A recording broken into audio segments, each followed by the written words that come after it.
Hello YouTube, Pallav here, and we have the brand new Honor 8 Pro that will launch in India today. And this is called V9 because it actually is the China version, but this one will have almost exactly the same specs as the Honor 8 Pro that's going to release in India. Now, what's inside the box? On top you have the very beautiful Honor 8 Pro, and I particularly love this blue color. It's very shiny, it's very premium looking and cool. And then when we go for the inside, you get this huge box. Open this up. Here you'll have the SIM tray opener tool plus some documentations and stuff. It also says that's for the dual camera actually. And then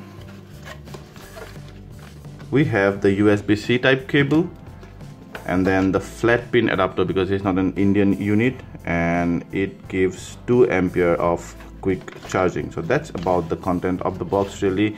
But then there's another thing that's available in this box. I don't know if we'll get this in the Indian retail unit. Is this cardboard. That's the beautiful looking Honor 8 Pro, and straight away I can tell you for sure that this is one of the best looking devices in the market today. It has a 5.7 inch screen, quite glossy though, but the size almost feels like a 5.5 inch, and it's hard to manage mainly because of that screen, the bulk of the 4000 mAh battery and the all metal body. But once you have a protective cover maybe on the back side, you'd get a better grip. It's brilliant. Specifically this front side of this blue is kind of shines and almost 3D kind of an effect. I love that. The back side has a matte finish that won't attract as much fingerprint as the front side. So yeah, that's the screen. On top you have that 8 MP front camera, and then your earpieces and sensors and stuff below. On the screen you'll have the shortcut keys. This part go away. There's nothing here except the Honor branding, of course. And then in this part you should have the dual hybrid SIM card arrangement. There you see. So you can either use 2 SIMs or use 1 SIM and 1 micro SD card. And then the USB-C type port, your 3.5mm jack, speaker grill, and the mouthpiece. Here you have the metal power button. It's serrated so that you know and your fingers do not slip here. And then the power button. On top you have the IR blaster and then a noise cancelling mic. Behind you have the dual 12 MP camera. One is a monochrome sensor, another is an RGB sensor. It's accompanied by a dual LED flash and then the fingerprint sensor. The fingerprint sensor is, well, not very easy to reach, mainly because I have some of the smallest hands and then while holding this. But I think I mean, even if your hands are even just longer, then it'd be okay to reach here. Even for me it's not much of a struggle, but I just need to go a notch up just a tad bit and then do it. But overall, yeah, the phone is heavy and the phone is slightly big to handle, but then the look and the design and the ruggedness is top notch. Now while I'm switching on this device, this guy is powered by a brand new 1.8 GHz octa-core Kirin 960 chipset. That's Huawei's latest chipset. It also has 6 GB of RAM, and this particular variant has 128 GB of internal storage. You have 4000 mAh battery, and this 5.7 inch screen, by the way, has a 2K resolution, so expect a very crisp and bright screen. So there you go, that's the lock screen, and once we go past that we get to the home screen. It has great viewing angle, amazing viewing angle actually. Even from here the UI is very snappy. Here you get Huawei's own magazine, and then your notification bar out there. You can long press anywhere to customize your home. Now this is the brand new EMUI 5.1 on top of Android 7.0. You can see, and so with it you get some new things like, for example, App Twin, where you can install 2 WhatsApp and 2 Facebook. Other supported apps are coming soon. And then some of the other things in the settings here, memory and storage here, out of 128 GB, free is 97 GB because we have lots of games and all installed there. I've been heavily using this device till I get about 3.33 GB free, So ample RAM on this device for even the heaviest of users. Now, taking some look at the apps, you get the usual Google Android app. They have started adding this Duo. I don't know, I never use this Duo. I don't know how many people actually use Google Duo. Then settings, your in-house tools and all. Some of these are ours, like PC Mark and Twitter and all. But you get some nice little apps like this Quik, that's from GoPro, and it's amazing for making videos and slideshows for your Instagram. We can straight away go to the camera, and the camera also has some nice trick up its sleeve. So first of all, the front camera, it's very bright, you see, and does not lag at all. It's a very nice, and also has this beautification feature.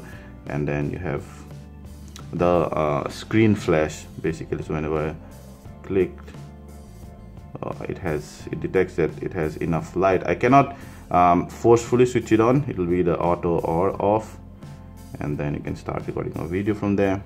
That's the sensor. And then when you go to the back camera, that's a dual 12 MP camera. So this is the usual mode, and then when you press this, it goes into the aperture mode, where you can actually customize the aperture to have that, you know, bokeh effect, depth of field effect. It also has the beauty mode, and then your flash. Yeah, you can start your video right from there. When you swipe from the right, you get lots and lots of shooting mode. So you have Pro Photo, you can customize various things. Video, you also have a Pro Video, by the way. Then this monochrome, this is particularly my favorite since the P9, because this sensor gives very sharp picture. You also have HDR, and this 3D creator is also amazing.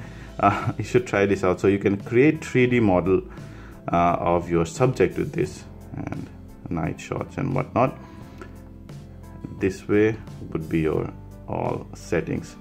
Yeah, so we checked out the image and video quality on this. They're supreme. They're very sharp, and particularly from that black and white sensor, sharp, crisp, shows a good amount of detail. The colors are slightly on the saturated side, but that means if you do not want to edit anything, then you can straight away upload those to the social media sites. We nowadays apply our filters almost everywhere anyway. So yeah, but if you want natural light, then probably this might disappoint you a bit. But because most of the reds and greens are like oversaturated, yeah, so this is great for, you know, straight away upload to the social media sites, because they give amazing details even at 100% zoom. Under low light also, this camera is brilliant and does not show much noise. Now note that does not have optical image stabilization. So under low light, you really need to be stable to be able to click a good photo, and that's a trick. Actually, a lot of cameras nowadays do not come with optical image stabilization, but I think optical image stabilization would have helped in case of these two brilliant cameras. The front camera is also great. Does not have much to talk about, but then this is one of the best cameras around, and it also gives you great picture under low light and has a good enough field of view. Overall, one of the best cameras. I absolutely love it, and particularly that aperture mode gives you really good depth of field effect. And I think this is the phone, this is the first Honor phone that can, you know, truly represent a DSLR kind of an effect.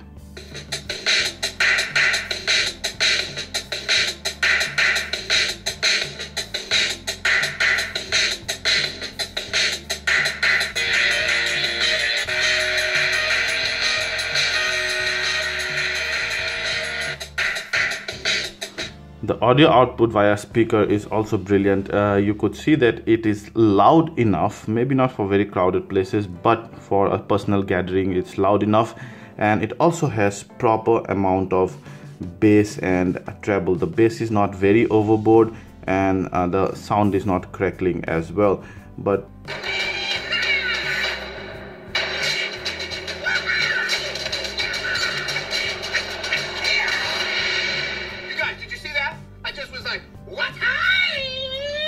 very good surround sound. The vocals are very natural. You can hear the 3D sound. Very nice. and couple that with the brilliant viewing angle, more than one people can watch a movie at the same time. It's very cinematic experience. So yeah, brilliant, impressed. The Kirin 960 chipset performs one of the best, if not the absolute best. So the AnTuTu score is 1,30,000, and then we go to Geekbench 41858. That in fact is the highest, and then 5515. You can see again the highest in a Geekbench multi-core score. Then in 3D Mark 1159. Maximums are 4561. You can see in case of iPad, and a 5844. Just below the top one. And then in ES 3.1 base mark, it scores, let's do that at top devices, and this one scores 390. This is quite lowly actually. 2724 in OS 2, and then 1330, and the base mark X 37,000 were 41. So in most of the benchmark scores, it scores definitely much above the average towards the top, but not at the absolute top in none of the benchmark scores.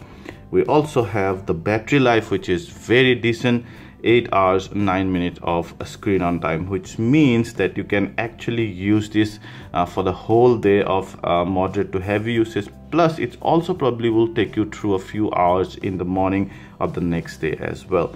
Very nice battery life as well with that 4000 mAh battery. We played some games on this device, some demanding games like Godfire, Modern Combat 5, NFS No Limit, Asphalt 8, etc., and it could play all of these games without breaking a sweat. So then guys, we have come to the end of a full review of the brand new Honor 8 Pro. Now some of the pros of this device: it's very powerful. The Kirin 960 chipset performs brilliantly. It has a great camera, a great sound output, and the battery life for a flagship is very decent. The screen is also very crisp. Where I think it could have improved is probably having an optical image stabilization out there. Apart from that, and yeah, it's slightly on the heavier side, but I would take that for the screen size. Maybe it could come in two variants, like one 5.2 or 5-inch screen size, so that those people who love slightly smaller screen will also appreciate. But overall, this has to be one of the best devices in the market right now, and definitely one of the most beautiful ones. If you like this video, please hit the like button, ask anything related to this, and we'll try to answer them all. And please subscribe to our channel and share this video to share the love. You can also hit that bell button right besides the subscribe button, so that you get notification whenever we publish our next video. See ya, bye bye.